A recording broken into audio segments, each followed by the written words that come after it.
नमस्कार स्टूडेंट। आज हम यूनिट 5 में मूल्यांकन के अंतर्गत आज मूल्यांकन के उद्देश्य पढ़ेंगे और उनकी विशेषता पढ़ेंगे। इससे पिछली वीडियो में हमने मूल्यांकन का अर्थ, परिभाषा, उसके तत्व क्या है, ये सब देख चुके थे। ठीक है, अब मूल्यांकन के उद्देश्य मतलब किसी भी चीज़ को कराने के पीछे क्या होता है, कोई रीज़न होता है, कोई उद्देश्य होता है। तो हम जो मूल्यांकन करते हैं कक्षा में, वो किस उद्देश्य से हम करते हैं वही है। ठीक है, अब पहला है छात्रों की योग्यता, कुशलताओं और रुचियों की जांच करना। मूल्यांकन से क्या होता है, छात्रों की हम क्या करते हैं, योग्यता, कुशलता और रुचियों की जांच कर पाते हैं।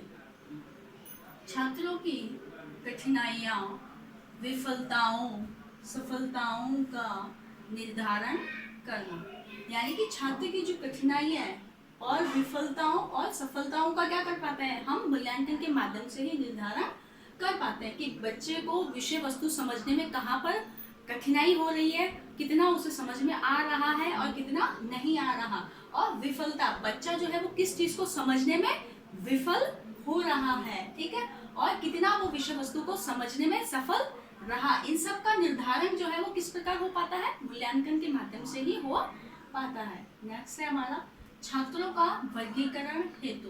अब मूल्यांकन हमारा, उसका मूल्यांकन का उद्देश्य क्या है, हमारा छात्रों का क्या करना है, वर्गीकरण के लिए। वर्गीकरण के लिए भी कैसे कि भाई क्लास में जो सारे बच्चे हैं उन सबका जो IQ है वो एक जैसा नहीं होगा। कोई है जो विषय वस्तु को जल्दी समझ जाता है और कोई होता है जो जल्दी से समझ नहीं पाता है। तो इसी प्रकार से हम बच्चों में क्या कर पाते हैं, वर्गीकरण कर पाते हैं कि कौन सा बच्चा है जो विशिष्ट है, जिसमें ये चीज है कि जो इजीली बातों को समझ जाता है, और कोई लोग होते हैं जो नहीं समझ पाते हैं। तो इसी प्रकार से हम बच्चों का क्या कर पाते हैं, वर्गीकरण कर पाते हैं। नेक्स्ट है छात्रों का उपचारात्मक शिक्षण कराने हेतु। ठीक है, मूल्यांकन क्या है, उससे हम क्या करते हैं, छात्रों का क्या है, उपचारात्मक शिक्षण कराने हेतु भी मूल्यांकन किया जाता है। मूल्यांकन क्या है, एक तरीके से बच्चे का उपचार करना। उससे यही चीज होता है कि कितनी जो चीज अपन ने शिक्षण कराई वो कितनी प्रभावी रही, कितनी नहीं रही। ठीक है, और अगर प्रभावी रही तो ठीक है, और अगर नहीं रही तो फिर क्या करेगा, शिक्षक उसका उपचार करेगा। बच्चे को क्यों समझ में नहीं आ रहा इस चीज का, और फिर उसको विषय वस्तु को क्या करना और इजी करना। ठीक है, नेक्स्ट है पाठ्यक्रम व परीक्षा प्रणाली में सुधार करना।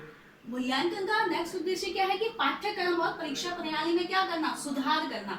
अगर अपनी विषय वस्तु से अपन मूल्यांकन कर रहे हैं कक्षा में, और अगर बालक को यदि वो चीज समझ में नहीं आ रही है, तो भाई क्या और इजी तरीका हो सकता है जिससे हम बच्चे को क्या करें और समझा सके, और अपनी परीक्षा प्रणाली में और बदलाव लाएं, जिससे क्या हो, बच्चा जो है वो क्या करेगा, उत्सुक होगा और उसमें पढ़ने के लिए उसकी ओर अट्रैक्ट हो सकेगा। तो हमें क्या करना है, अगर हमारी वो शिक्षण विधि, अगर हमारा वो मूल्यांकन करने का तरीका अगर प्रभावी नहीं है, तो अगर हम उसमें क्या करेंगे, फिर उस परीक्षा प्रणाली में सुधार किया जाना चाहिए।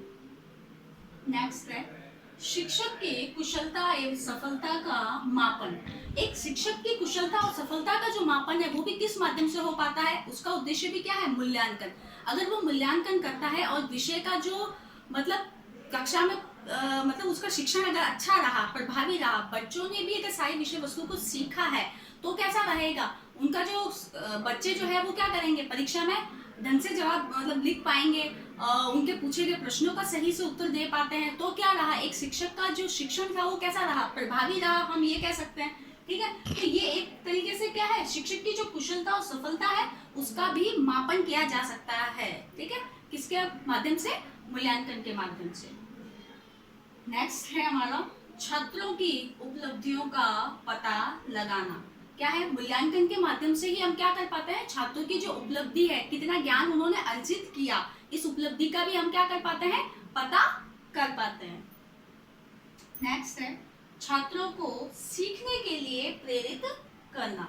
मूल्यांकन बार बार अगर बच्चों का क्या किया जाएगा, मूल्यांकन किया जाएगा, तो उससे क्या होगा, बच्चा जो है वो विषय वस्तु को सीखने की और क्या होगा, प्रेरित होगा। अगर एक शिक्षक द्वारा क्लास में पूर्व पाठ को रोज प्रश्न उत्तर के माध्यम से उनसे पूछा जाता है, या किसी और प्रकार से यूनिट टेस्ट लिया जाता है बार बार, तो उससे क्या होता है, बच्चे के मन में एक सीखने की जो है लालसा जाग जाती है, और साथ ही साथ उनमें एक डर भी होता है कि क्या है कि मैडम जो कल आएगी वो उनमें से क्या करेगी, क्वेश्चन पूछेगी। तो बच्चा जो होता है वो क्या चीज को सीख के आता है, पढ़ के आता है, तो एक तरीके से उनमें क्या है, वो प्रेरित होता है किसके लिए, सीखने के